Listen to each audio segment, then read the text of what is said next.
Hi guys, Dr. Drunk aka here with a game for you in my Tier 6 premium US Navy battleship, the West Virginia 1941. I'm in a triple div with Amgen and the Farragut, Rye and the DeGrasse, its domination on Hotspot. We're in a Tier 8 maximum game, 2 DDs per side.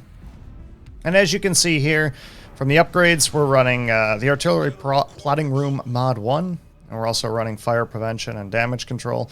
My captain is a kind of standard battleship build. No Fire Prevention, but focusing on Turret Traverse and Expert Loader primarily, because I'm using John Doe, one of the special US captains. Now, what is special about the WV-41? Well, she's a Tier 6 ship. She's a standard style US Navy battleship, which means she is slow. She probably does about 22.5, 23 knots maybe in a perfect straight line, but she is incredibly slow. What is special about her, however, is the fact that she, as a Tier 6, is armed with 406mm rifles. She has 8 of them and 4 twin turrets. And those 16-inch guns basically mean that she can punch well above her weight.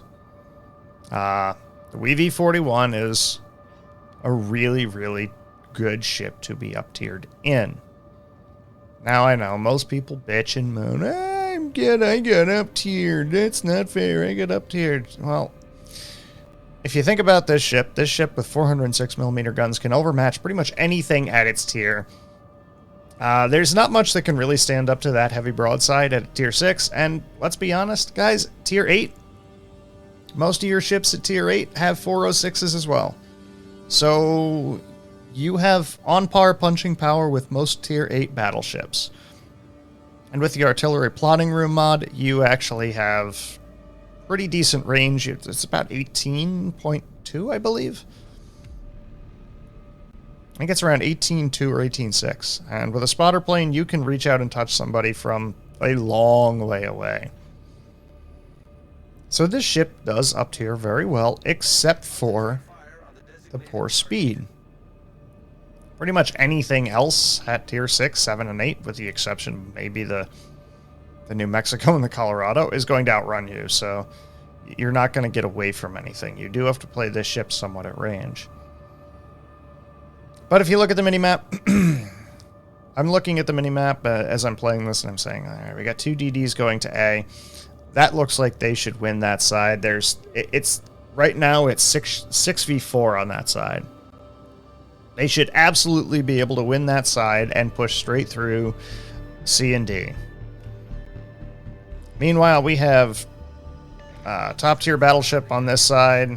We have a 2 Tier 7s on this side. Actually, Malfi's a Tier 6 cruiser, so we have a lot of firepower on this side too. We should be able to hold D. The CV's over here pestering the Farragut like he should, because spotting DDs makes their life miserable, and it's exactly what they should be doing. As we see, the Miyoko is just sitting flat broadside, and we're going to try and punish our broadsides when we see them.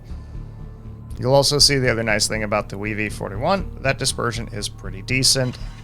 As we dunk that Miyoko for 13.5k in a Citadel, should teach him probably not to sail broadside.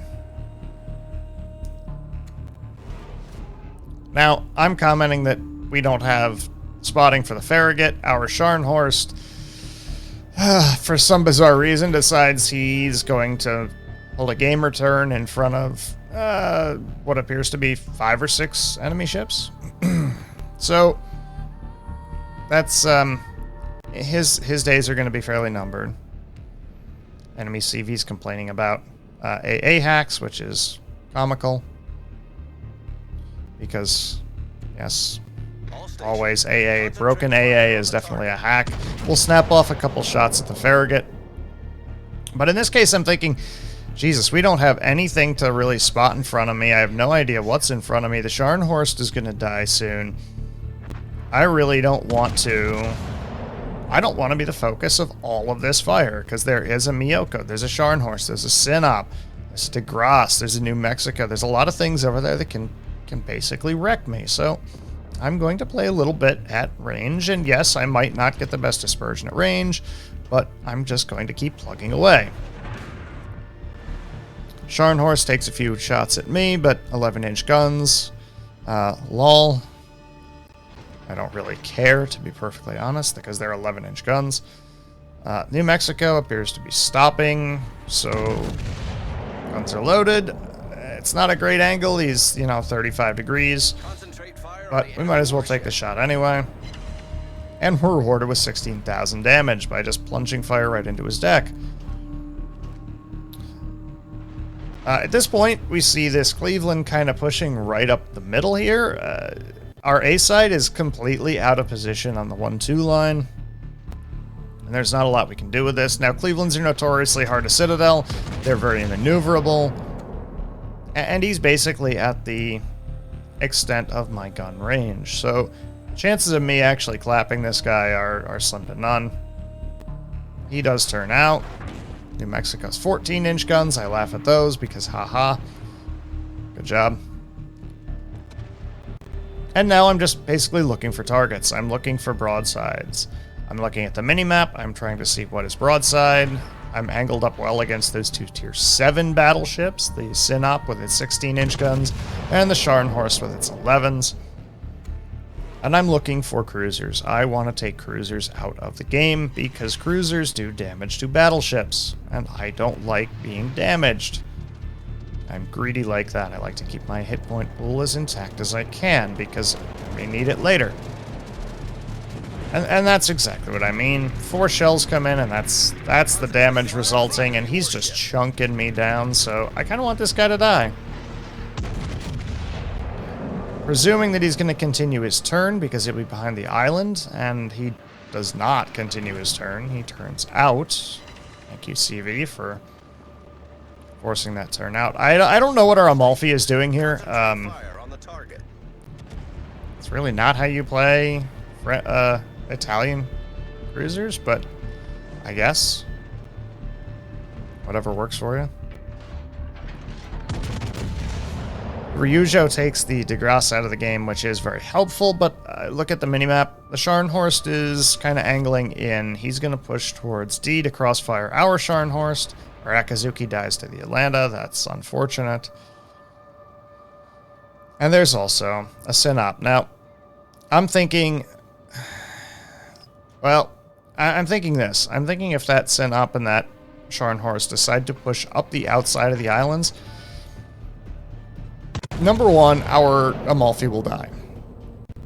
Number 2, our CV will die. And number 3, our North Carolina will get focused and die as well. Break a New Mexico gun. It's the closest thing to shoot at. I guess we'll take that shot. And then I see the Sinop turn. I see him make a gamer turn and just go flat broadside. And I don't know what he was thinking of here, but all I can say is he sees me, he targets me, he angles to me. And folks, I'm in a kiting position. If you look at the minimap, look at the angles there. Yeah, he does get a pen on that, and he gets another pen there, but I'm angled. He can't do a whole lot to me. And I don't know what he was thinking here. I don't know if he thought this was like his way of being safe, but thank you for the citadels, 25,000 damage. Good luck to you, sir. I'm gonna slow down to quarter speed, and we're gonna chill here. We're just gonna chill here. Because I can trade very well at this point. Now he does get 4 pens there, and that does definitely hurt, but is it worth trading? This guy's now traded, a lot of his hit points for about 24,000 damage on my ship, of which I've actually healed up about 8 of that. So he's traded his ship because the North Carolina's going to kill him here, spoiler alert. He's traded his ship for about 14,000 damage. Was it worth it? Probably not. However, we are down 6 ships to 4, and we have to start thinking about how we can win this. I'm going to swing around. The buffed expert marksman from John Doe or Jack Doe or whatever. It used to be Steven Seagal, but I think he went nuts and pulled his voice rights from it. But the buffed expert marksman is really, really handy on these mid-tier American battleships, because the turret traverse is very slow. The buff turret traverse makes a lot of difference. It's a very worthwhile 2-point skill. See a Scharnhorst broadside. Dispersion kind of trolls me here. My angling works for Scharnhorst with that Citadel, turtleback over the Citadel. You know, you're going to want to aim for the upper belt, which we do here. And that Sharney's going to go down pretty quickly. And it shouldn't take much to get rid of him. He's only got about 1,500 hit points. Even an overpen to his superstructure will take care of that problem of that Scharnhorst. But again, we get trolled on dispersion. We only land 1 out of 4 shells from 9 kilometers, and second set of guns takes care of the problem at least. But we still have a problem. We're still down 6 ships to 7. Farragut died in the middle. The Cleveland, which bullied his way right up the middle earlier in the game, is still alive, and now we're about to have a lot of fun, guys.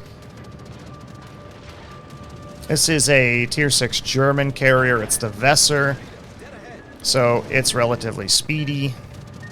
And the planes are, well, while they are fragile, this is the 1941 refit of the West Virginia. This is not the big chonky AA beast that is the California-style refit.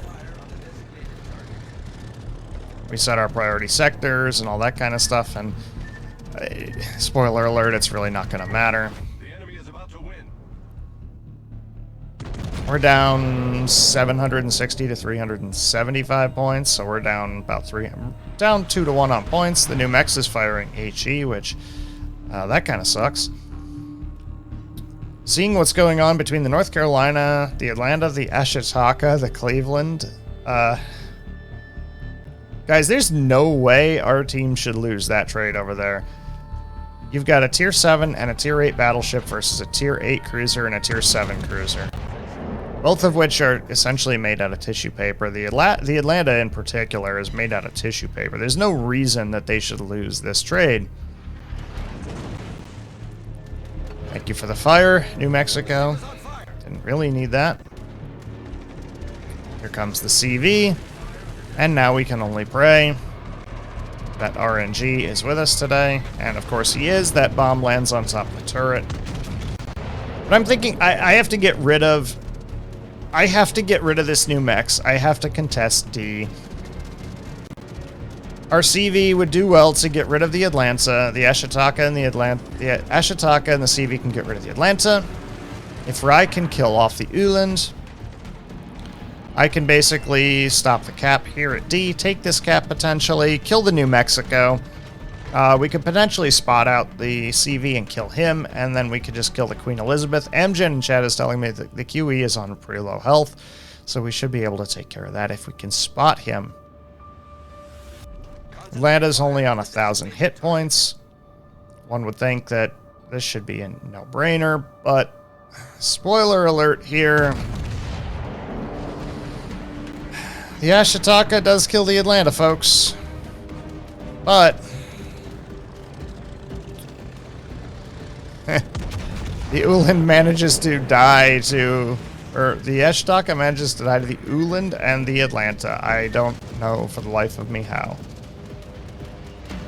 Now, we're going to aim for the New Mex's guns. We're going to try and break his guns because he is bow-in. And yes, I do have the buffed expert loader, but my front and rear turrets are not synced, so that won't make any difference. Unfortunately, I can't dodge that second one. We get 2 torps taken. That's a flood. I need to repair that flood because I'm going to need as much health as I can get.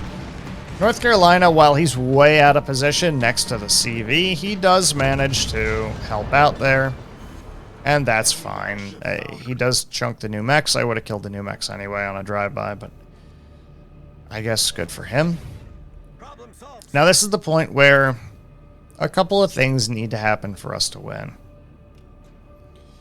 Ideally, the CV drops a fighter over the Uland, and Rye can murder the Uland, his de Grasse. The North Carolina needs to turn towards B and A, so that he can actually start getting shells onto that Queen Elizabeth. So once the CV drops his fighter, he should be coming over here, spot out the CV so that we can kill that. In fact, Rye does kill the Uland. So we actually have a chance. Now I just need to live. I'm out of heals. I do need to live so that I can cap this. Unfortunately, RNG is not with me there and does 14k Citadel damage, so that's pretty unfortunate. The thing to do now would be for Rye to turn around and go down towards D3, towards the 1, 2, 3 line. I mean, he's in a relatively fast cruiser, so he should be able to do that. But that's newsflash, or that's not going to happen, which happened there. Problem we're going to see with the rest of the game, yes, the CV drops me some fighters, but I am basically just going to be food for the CV.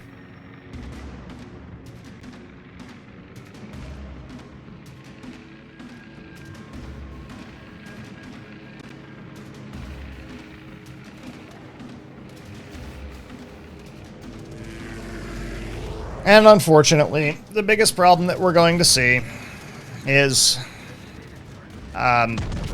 we can't really win this.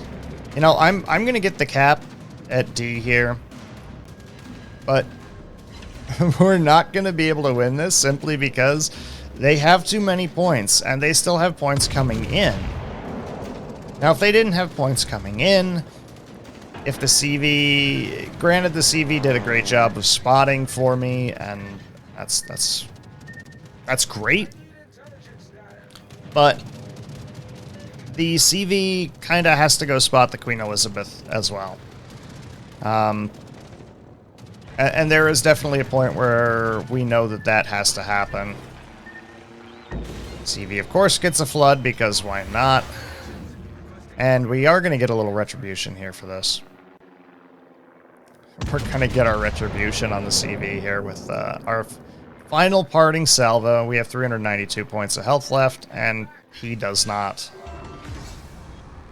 But at this point, it's too late. It's too late, folks. Our CV needs to recall his planes. He needs to immediately get over to where the Queen Elizabeth was last seen. I'm gonna die. There's no two ways about it. There's no way that this CV misses the bomb drop. So I'm gonna die. The minute that I nuked our the Wesser, the minute that I dev struck that Vesser, our CV needed to be recalling his planes instantaneously and going out to look for the Queen Elizabeth. Folks, the only way we win this game is we have to kill that Queen Elizabeth. And we just don't have time. We have 30 seconds to kill that Queen Elizabeth. So, the long and short of it is, this is going to be a loss. 152,000 damage loss. But there's sometimes there's just nothing you can do. No matter how hard you try to carry it, you just can't make that carry. And these guys are going to get away with a win. That should have been a very winnable game for us. It's a defeat. 526,000 credits, 152,000 damage, high caliber and a dev strike.